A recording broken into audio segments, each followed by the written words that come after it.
Alrighty, good morning everybody. Good morning. And welcome back to Calc 1. Plan for today is I have a quiz for you on Standard 5, and then we are going to jump into Standard 6 on the product and quotient rules. I've got my usual office hours of the next few days. Today and Wednesday at 11 and 2, tomorrow at 11 and at 1. And as far as homework goes, I posted another web work assignment, homework 8, that will be due Friday. Don't forget, homework 7 is due Wednesday. Just to give you a sense of where we're going, I expect on Wednesday we'll finish up Standard 6, so you can probably plan as well on having a Standard 6 quiz on Friday. Any questions or comments before I pass out today's quiz? Also, I have a pile of stuff to pass back, but I'm still a little bit behind on my grading, so I'm going to just pass it all back on Wednesday, as far as retest and such. Why is it a bad idea to try and teach a horse analytic geometry? It's a bad idea to try to teach a horse analytic geometry because you shouldn't put Descartes before the horse. Okay, and with that, go ahead and put everything away. It is quiz time.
Go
ahead and take a few seconds to finish up your thoughts.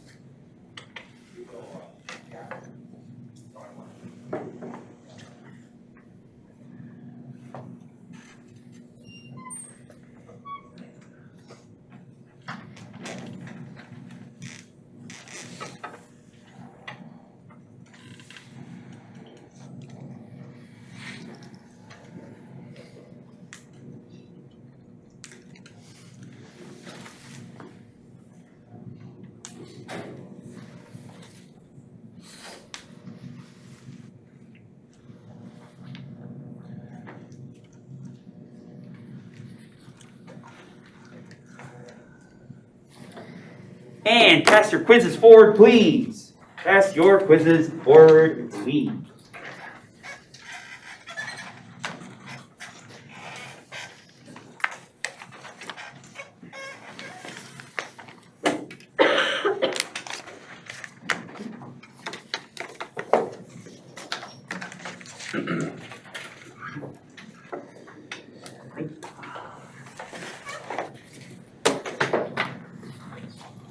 Great.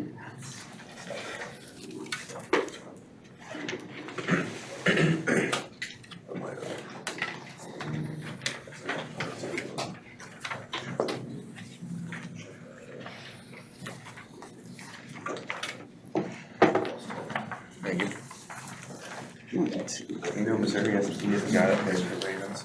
That's a what? Does he really? Yeah. He's starting with the, he started last night. Okay. So standard 5 was all about looking at how we can take functions and sort of use shortcut methods to help us take derivatives. In other words, rather than resorting to having to take a limit as h goes to 0 of blah, blah, blah each time, we looked at how can we use rules like the power rule, the sum and difference rules, and constant multiple rules in order to help us differentiate a lot more efficiently. And so in this standard, we're going to be doing something similar. We're going to be learning some more kind of shortcut techniques for helping us take derivatives, specifically focusing on what happens if we multiplying things or dividing things, and how does that affect the derivative. So got an exercise for you right away. We're going to look at two functions. F of x equals 3x cubed plus 5, and g of x is equal to 2x to the 4th minus 1. And I'm curious to find what happens if we take the derivative of f of x times g of x. So in other words, if we multiply these two functions together, if we were to take, say, f of x times g of x to get 3x cubed plus 5 times 2x to the 4th minus 1, which is the function we'd get if we just multiplied these expressions together, what's the derivative going to look like? So I want you to do two things for me. First thing I want you to do is to find f times g of prime of x, in other words, the derivative of this thing, by foiling then, I guess FOIL should be capitalized, foiling and using the power rule.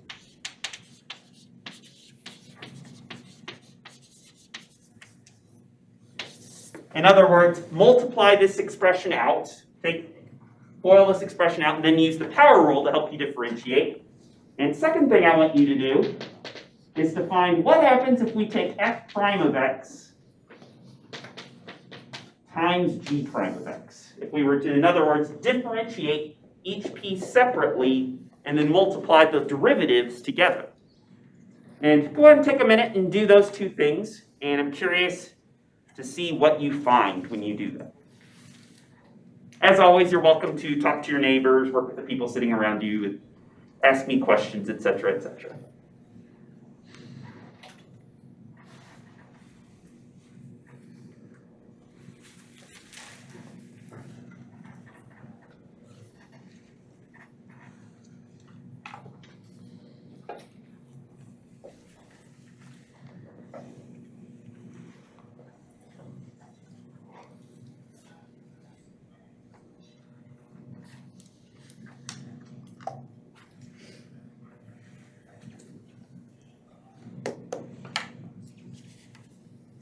And if you feel like you have answers for both of these expressions, consider turning to your neighbor and see if they agree with you.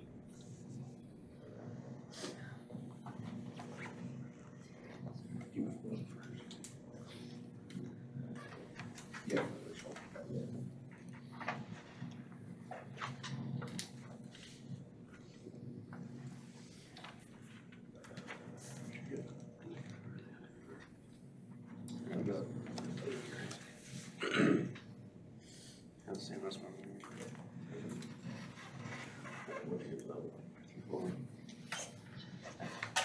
What's 8 times 9? 21. Yeah. So this will be 2. Yeah, you're right. Basic math.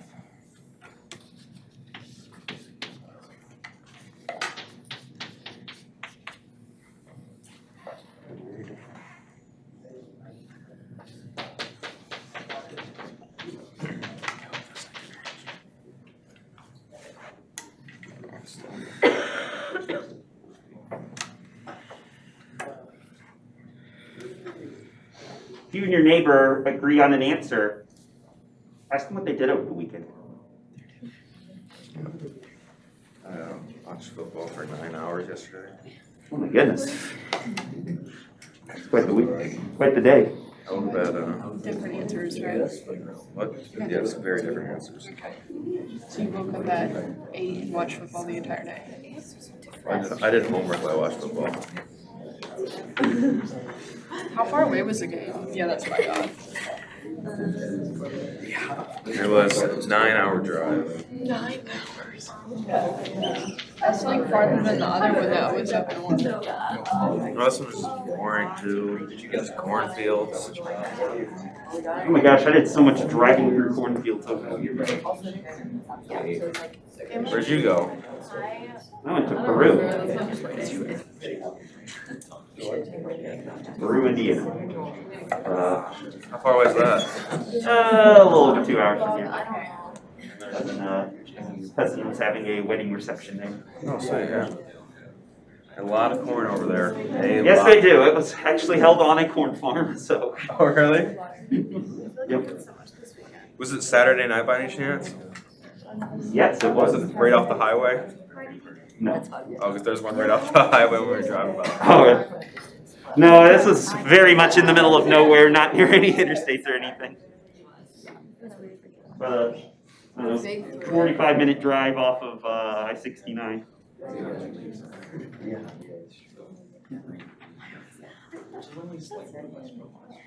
Alrighty, let's come back. So, I want to come back together and talk a little bit about what you all found. So, first of all, what expression did you all, anybody like to share what they got when they FOILed this expression out? 3x cubed plus 5 times 2x to the 4th minus 1. So what did you get when you FOILed that out first before differentiating? All right.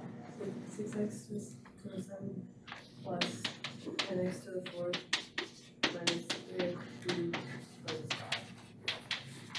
Like that. Let's see, first two terms going to give us 3 times 2 is 6, x cubed times x to the 4th, I think is going to give us an x to the 7th. The outer two terms will give us a minus 3x cubed, inner two plus 10x to the 4th, and last two will give us a minus 5. Everyone on board with that? I like it. So now that we have this expression, what are we going to get when we differentiate this term by term?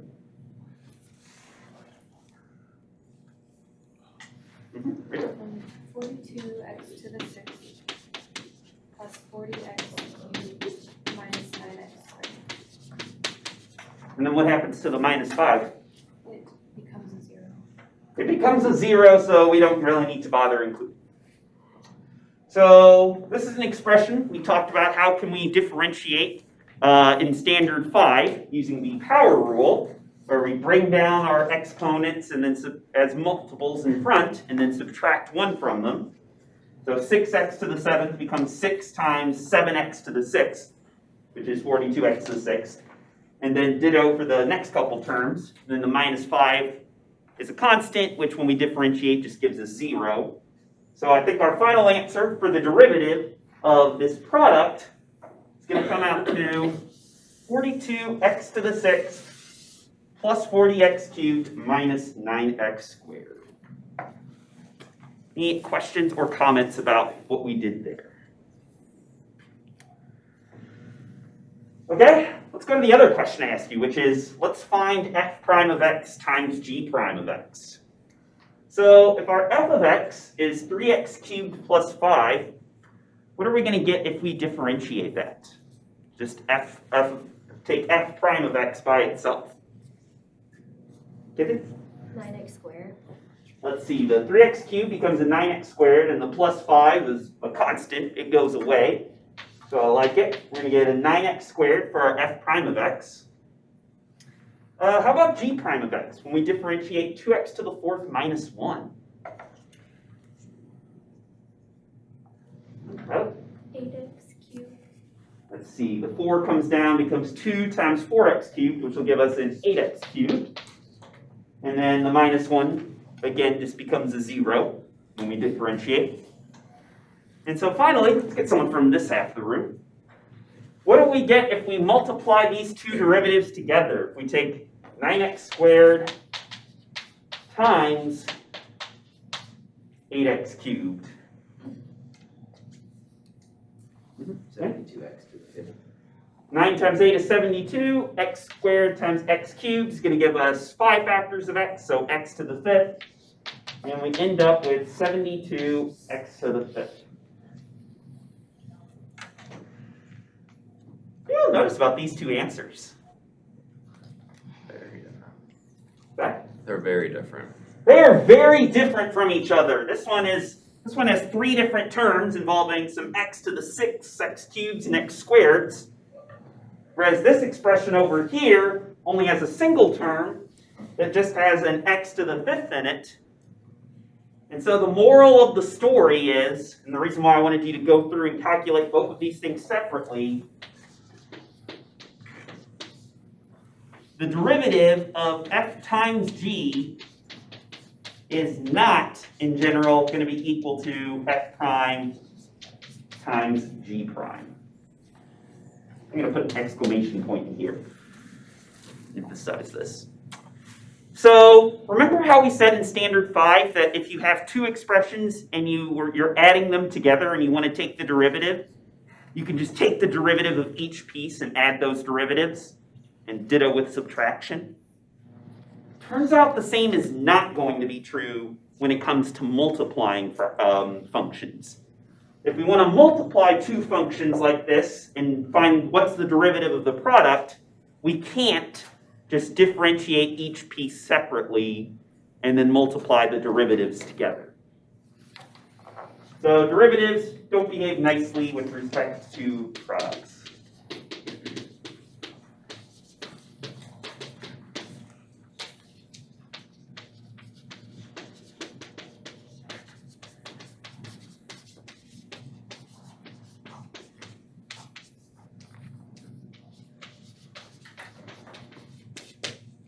In the same way that they were nice when it came to sums and differences. Zach, did you have a question? Any questions or comments about what we discovered? So you might be thinking, Dr. Gerstle, that's all fine and dandy when it comes to functions that are just these polynomials with only two terms, so that if we want to differentiate, we can just FOIL it out like this, and then differentiate using power rule, sum rule, etc. But what happens when we get functions that are going to be something like f of x equals sine of x plus 5, and g of x equals square root of 1 over x squared? Well, first of all, we haven't talked about how we would differentiate each of these individually. There's going to come a day, and that day will be in like standard 9 or so, where I'm going to ask you to differentiate this function times that function. Let's go. Zach's ready right now. He doesn't need to wait. And when it comes to differentiating this times that, we ain't just going to be able to FOIL it out and use the simple power rule like we could with this expression over here. So what we're going to be doing in this standard is we're going to be talking about what's the shortcut technique that we can use where if we're multiplying two different functions together and taking the derivative of the product, how can we relate that back to the original functions and their derivatives? And that is going to give us the product rule.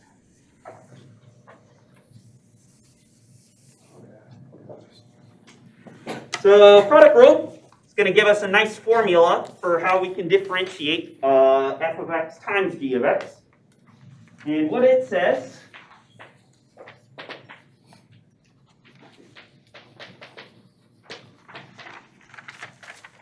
is that if f of x and g of x are continuous functions,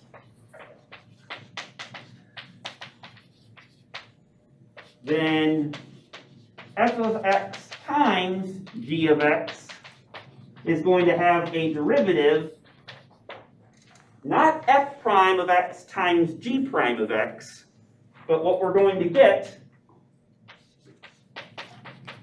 is going to be f of x by itself times g prime of x plus f prime of x times g of x. So in other words, if we want to differentiate a product of two functions, f of x and g of x, then we are actually going to have to add two expressions together. The first function without differentiating times the derivative of the second function, and then plus the derivative of the first function times the second non-differentiated function. So let's see what happens if we try and use this formula to differentiate this product, f of x times g of x, from the first page, just to see what we find. So as an example, we can say that if f of x is equal to 3x cubed plus 5, and if g of x is equal to 2x to the fourth minus 1, and we want to differentiate the product, well, you already discovered on the first page that f prime is going to be 9x squared, and g prime is going to be 8x cubed. So if we were to use the product rule to help us differentiate f of x times g of x,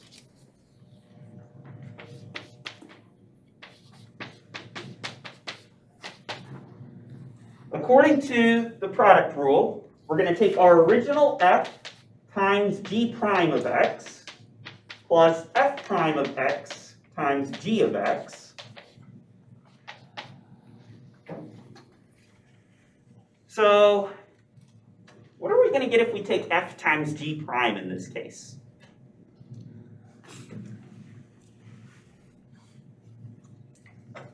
I guess which two expressions would we be multiplying together according to what's on the board here?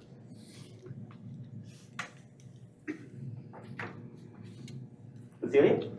3x plus 5 and 8x cubed. Yeah, we're multiplying not f prime times g prime, but the original function f of x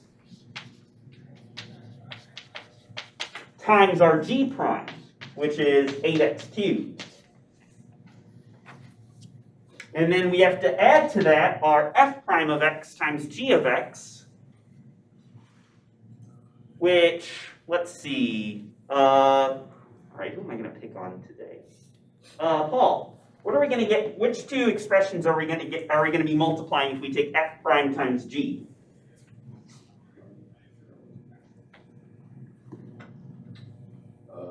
9x squared times 2x to the fourth minus 1. 9x squared times 2x to the fourth minus 1. Yeah, I like it. The derivative of f times the original function g.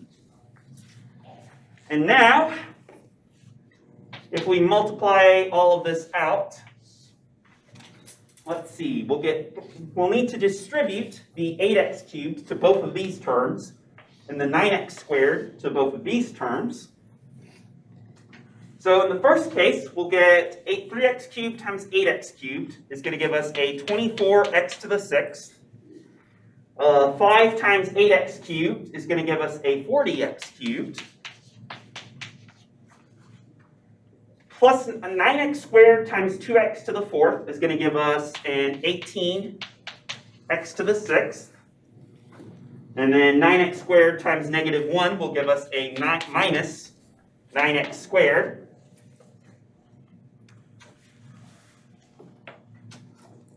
What are we going to get if we simplify this expression? I think there's a couple terms here that we can combine. When? 42x to the 6 equals 40x cubed minus 9x squared. Yeah, these x to the 6 terms are going to combine. We get 24x to the 6 plus an 18x to the 6. 24 plus 18 will give us a 42x to the 6. And then plus a 40x cubed minus a 9x squared.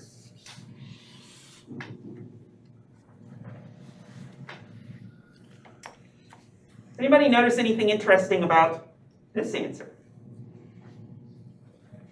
It's the same thing we got over there. Yeah, gadzooks. So the answer we got using the product rule, it wasn't equal to f prime times g prime, that's for sure. But it did give us the same thing we got over here, where we started by foiling out our f of x times g of x, and then differentiating using the power rule on the foiled out expression. So, moral of the story is, if you're multiplying two functions together and then differentiating the product, you can't differentiate each piece separately and then just multiply the derivatives together.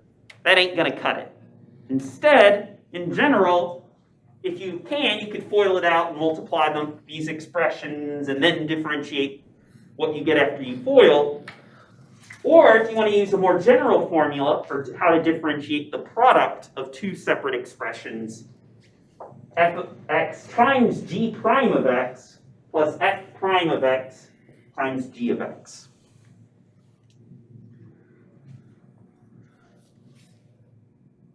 Question?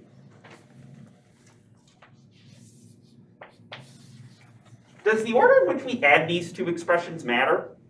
If we were to take f prime times g plus f times g prime, is that going to give us something different? Huh?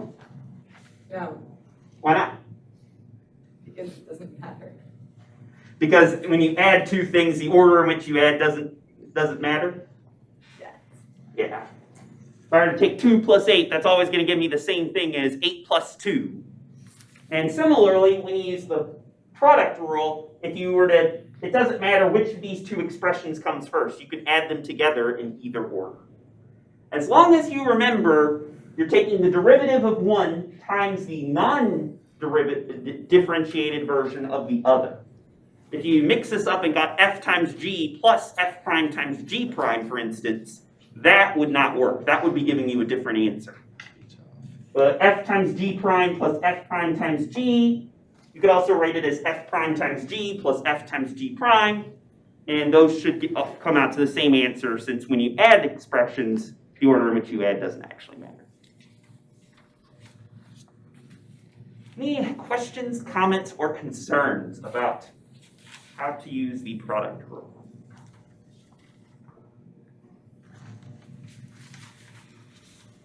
So let's do one more quick example.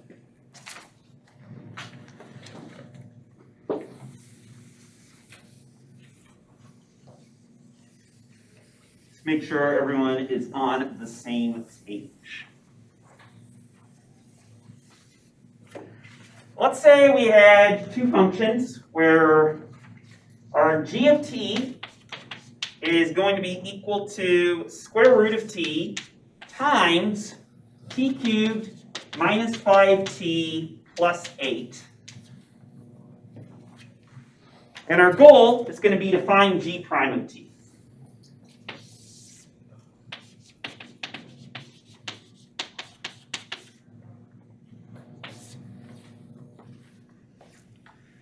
So here, instead of giving you two separate functions and asking you what's the derivative of the product of the two functions, instead, I'm giving you a single function g of t, where this single function g of t is written as the product of two separate expressions.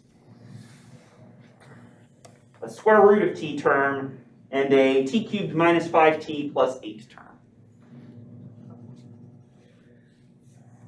So what can we do if we wanted to differentiate this lovely looking expression?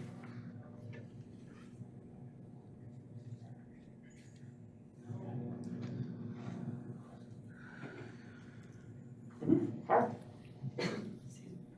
You could assign f of t to root t, and g of t to t cubed minus 5t plus t. Okay, so you basically want to give two different function names for these two different expressions we're multiplying, and then I'm guessing you're going to want to use the product rule? Yep. Sounds good. Yeah, we can do that. We can call this expression f of t, and this expression, I'm not going to call it g of t because we're already using g of t to refer to the entire function. So can you give me a different function name? H of t. H of t should be fine. So we're taking our g of t, our original function, and Lars proposes that we split it up into two separate pieces and then use the product rule. So that g prime of t here is going to be equal to f of t times g prime of t plus f prime of t times, or not g prime of t, h prime of t plus f prime of t times h of t. I think that's totally a valid way to go about doing this one, is to notice that your original function is the product of two separate expressions. And since we're taking a product of two expressions, we can use the product rule to help us multiply that out. So our f of t is square root of t. What's h prime of t going to be? In other words, what do we get when we differentiate t cubed minus 5t plus 8? Well, 3t squared minus 5. 3t squared just minus 5, and then the plus 8 becomes a 0. Sounds good. We also need f prime of t times h of t. What's our f prime of t going to be? If our f of t is square root of t, how are we going to differentiate that bugger? Huh? Would be 1/2 t to the negative 1/2. Yeah, because square root of t we can write as t to the positive 1/2 power. So when we differentiate, we'll get 1/2 t to the negative 1/2. Or if you prefer, which I do, 1 over 2 square root of t. Taking the t to the negative 1/2 and saying the negative puts it in the denominator, and then the 1/2 makes it a square root again. And then that's times our h of t. So t cubed minus 5t plus 8.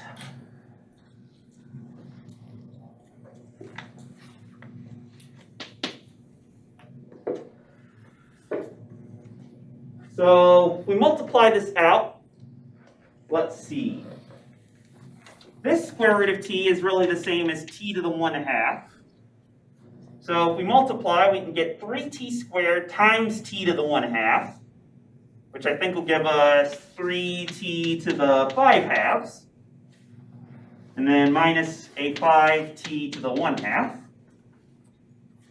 Don't worry, we'll put everything in terms of square roots instead of fractional exponents again at the end. Plus, oh gadzooks. So this is really the same as 1/2 t to the negative 1/2, as Helen said. So what do we get when we take 1/2 t to the negative 1/2 times a t cubed? Other than a right mess.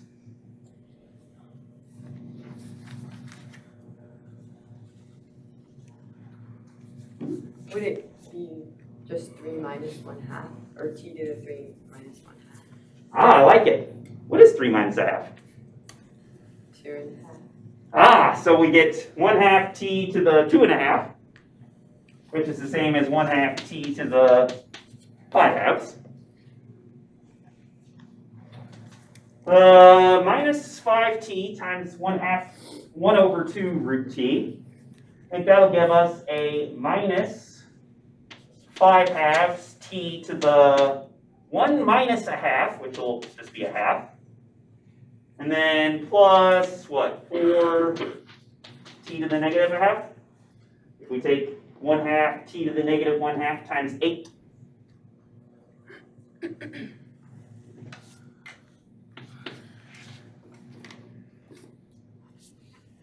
What terms can we combine here?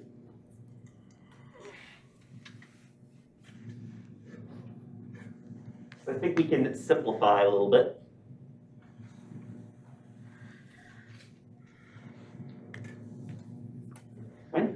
You can combine your 3t to the 5/2 and your 1/2 t to the 5/2, 7t to the 5/2 over 2. Okay, so we can get 7/2 t to the 5/2.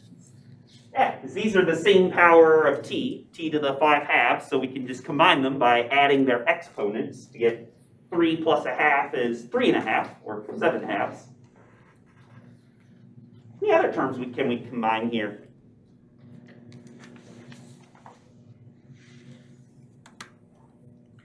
Rachel? Negative 5t to the 1/2 and negative 5 over 2. Okay, the two t to the 1/2 terms. And what do we get if we combine those?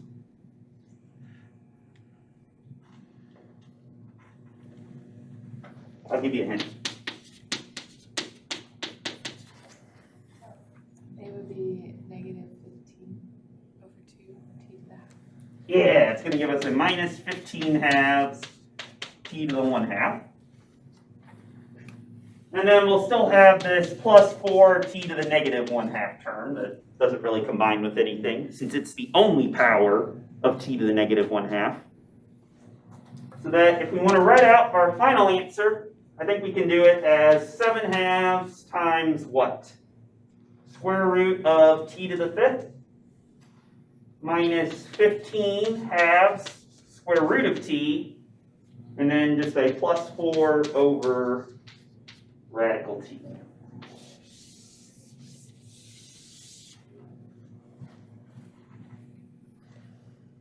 Zach? Wouldn't it just be minus 7 square root of t? Because you have that plus, because you have negative 5, and negative 5 over 2, that would be 15. Then you have to plus the 1/2. I give you 14 over 2. So you're combining these three terms? Oh, never mind. I did it wrong. You said them underlined, and I thought. Gotcha. Yeah, sorry. Maybe Yeah, let's do these as a double underline so we know not to combine the single and doubles. Yeah. I don't think we can combine these three terms all together because you this can't. is a t to the 5/2 rather than a t to the 1. If this is a t to the 1/2, we could certainly do what you said. Any questions or comments? Dr. Gersel, why'd you give us something with so many fractions? Because it's good for you.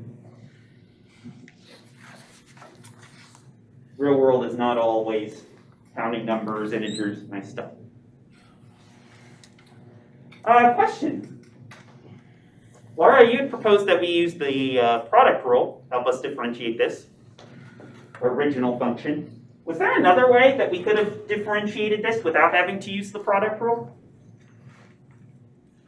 You could have distributed the square root of t to like the h of t part and then taken the derivative of that. Okay, so in other words, multiply this whole expression out, actually multiply each term by square root of t, and then just differentiate what's left.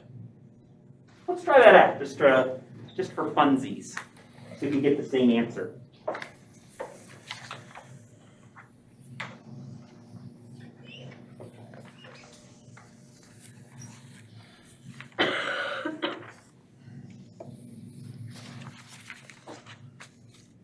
So another way we could have solved this is to rewrite g of t by multiplying everything through.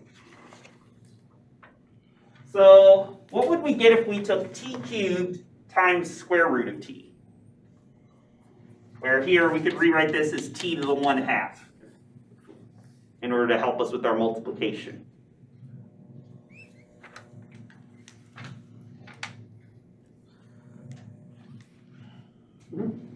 T to the 7/2.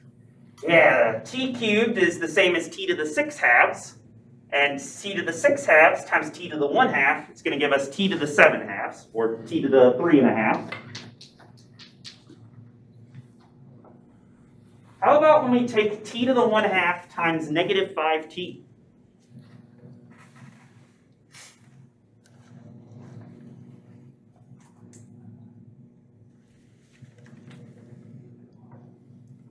In other words, what's 1 plus 1/2?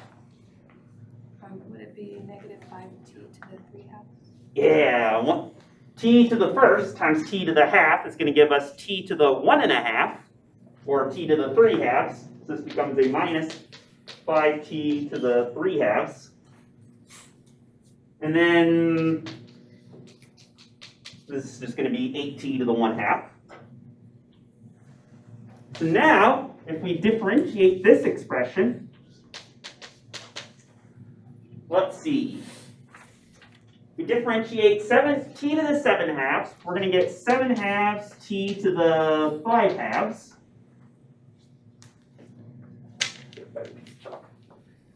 Using the power rule. Here we're going to get a, let's see, 5 times 3/2 is 15/2, t to the 1/2. And then 8t to the 1/2 will become a 4t to the negative 1/2. Which will become 7/2 square root of t to the 5th minus 15/2 square root of t plus 4 over square root of t.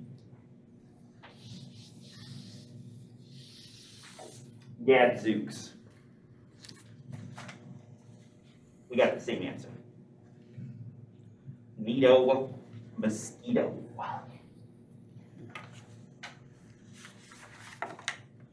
Dr. Gerstel, are you ever going to ask us that? Are we ever going to have to do one or the other of these methods, or can we always choose?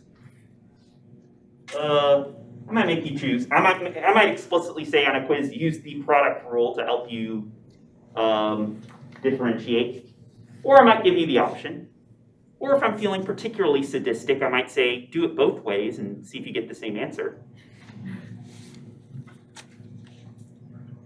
So if you have expressions like these where you can multiply them out and then take the derivative, that should always give you the same answer as if you were to use the product rule to help you differentiate like we did on the left-hand board.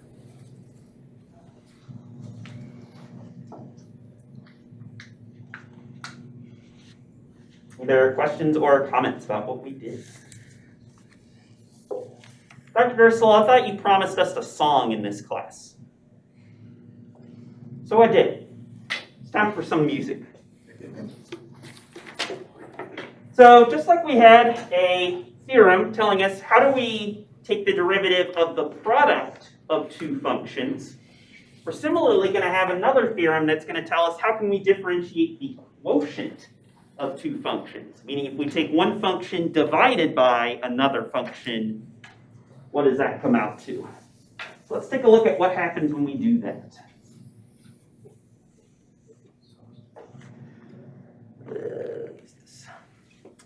And this is going to give us a theorem called the Quotient Rule.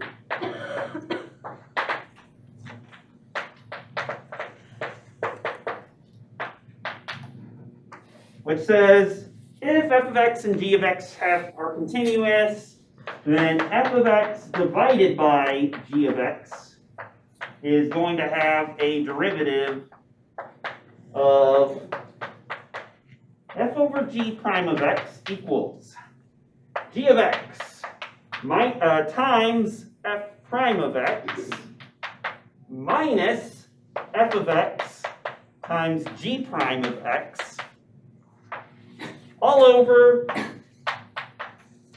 g of x squared. Or, because this one's kind of hard, I know, to remember, it's a more complicated rule than the product rule. If we call this one high, and this one low for numerator and denominator, that one's up high, that one's down low, then the derivative is low, low, low, d high, d meaning derivative, minus high, d low, merrily, merrily, merrily, merrily, low squared down below.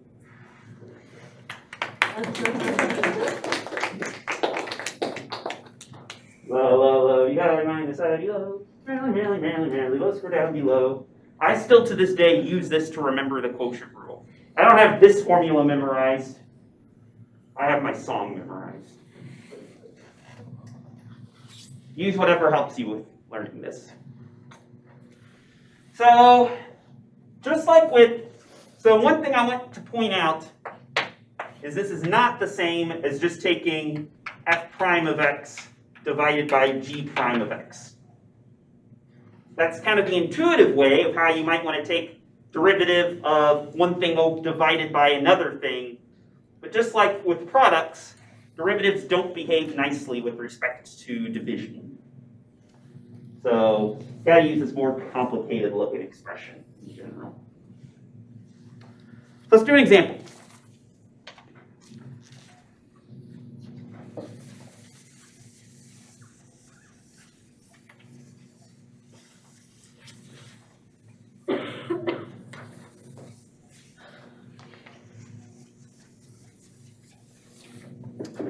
Let's say we're going to look at the functions f of x equals 3x squared plus 1, and g of x equals 2x to the 5th minus square root of x. And the function I want to differentiate is the derivative of f over g prime.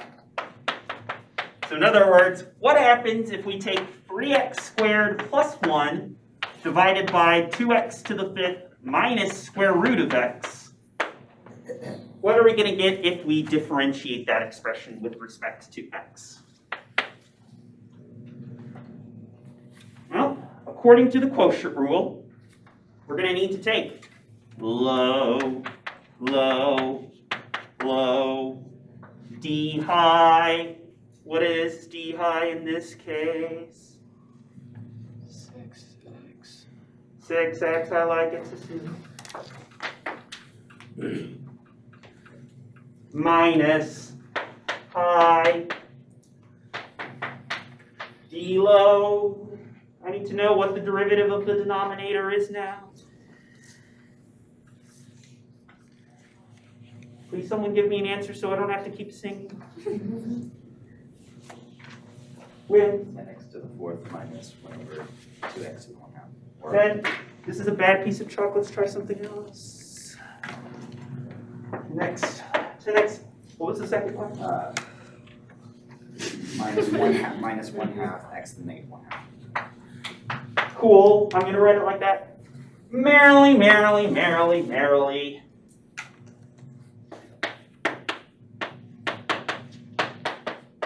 Low squared down below. And that's our derivative. You all want to simplify that? No. I kind of don't want to either. Oh, we're going to. So let's not. Oh, bad. Didn't expect that, did you? Nope. In high school, they made us simplify it. Well, you can simplify that if you want. That was tough. That just sounds, I don't know, the last one was already tough enough tedious to simplify. I'm just gonna leave it like that. It is a question on a quiz, especially if it comes out to something this messy looking. You don't have to simplify it necessarily. Unless, again, I'm feeling sadistic and explicitly say, simplify. Which involves, I don't know, doing some distributing, doing some foiling, doing some more foiling, canceling like terms, blah, blah, blah, blah, blah. So I'm gonna leave it like that for now. So quotients are even worse than products in the sense that the product rule isn't too bad to remember. F times G prime plus F prime times G, or vice versa. The quotient rule, a little bit less so. Question. We have these two terms in our numerator. In fact, the same terms that come from the product rule. F times G prime and F prime times G, or G times F prime, however you want to remember that. Does the order in which we take these two terms in the numerator matter? Zach? Yes, it's a subtraction. Is it subtraction? Oh, no, not really, because it's subtraction. Well, let me ask you this, Zach. If we were to take 5 minus 2 and 2 minus 5, are those the same answer? Make me second guess myself now. It does matter. No, you second guess yourself. I'm making you third guess yourself. So what do y'all think? Does the order matter? This time the order does matter, because when you subtract, the order in which you subtract two numbers can give you different results if you swap the order. 2 plus 3 and 3 plus 2 are always going to give you the same answer, 5. But 2 minus 3 versus 3 minus 2 are going to give you different numbers. -1 versus +1 respectively. So here, order matters. There's a reason why the song doesn't go high, high, high, be low, minus low, be high. No, none of that.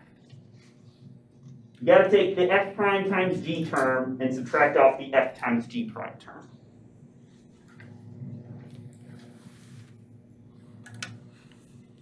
I hear a couple of you thinking right now, Dr. Garstol, why is this formula so messy and complicated? We're actually going to prove this one, the quotient rule. Like, we're actually going to show where does this formula come from. Next standard. We need one more rule to help us actually prove this, and that's going to be the chain rule from standard 7.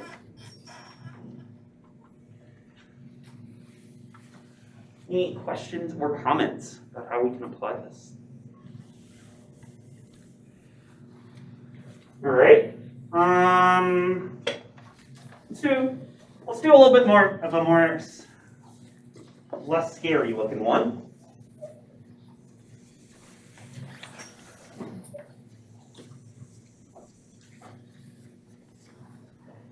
Let's say we have a function, h of t is equal to 4t to the 5th minus 3t over 2t plus 6. And our goal is going to be to differentiate this.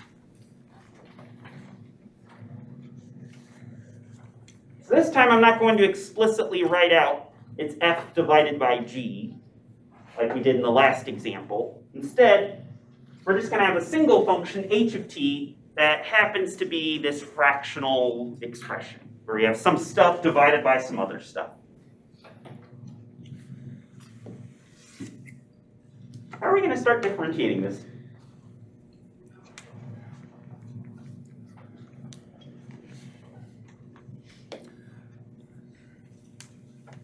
Right? Find the derivative of h, just like off to the side.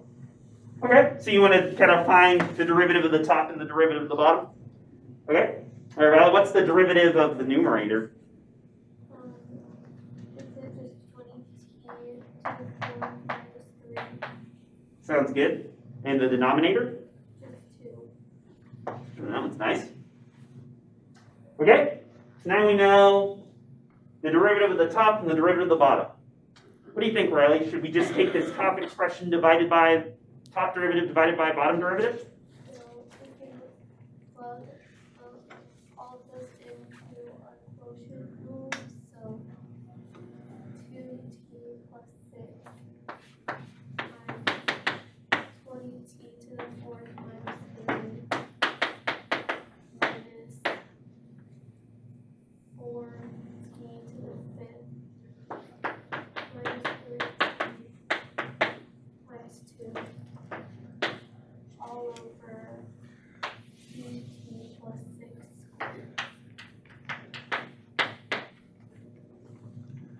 Is everyone okay with that? I'm not okay with that. You didn't sing it. Who's equal 6 times 3? No. Now that looks good. So in other words, we're going to take our low, d high, so denominator times derivative of numerator, minus pi, so original numerator, d low, derivative of denominator, over 2t plus 6 quantity squared. Zach, I know you're disappointed that we didn't simplify the last one, so let's go ahead and Oh, simplify this this one's one. nasty too, man. Oh, this one's not so I bad. think it's pretty bad. That's leave her as her is, man. Well, now you're calling my bluff. Now I have to simplify. Hey, this one's not so bad. Multiplying this out's a little bit annoying, but this isn't so bad. And I'll tell you what, just for you, Zach, we'll leave the denominator in factored form. Not FOIL that one out. All right, so that's going to give us a 40 t to the 5th. We multiply the first two terms, plus a whopping 120 t to the 4th, minus, 6t minus 18, minus 8t to the 5th, minus 6t, Mackenzie? You have to distribute this. Very good. You didn't fall for my trap. This minus sign distributes, so this actually becomes a plus 6t. All over 2t plus 6 squared.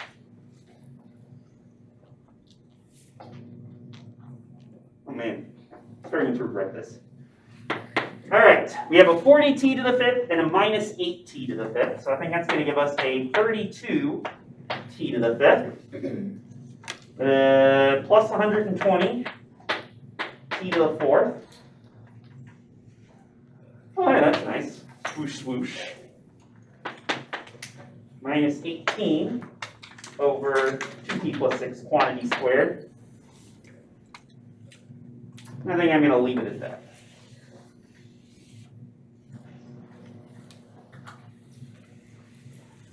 Dr. Erstel, how far do we have to go on a quiz?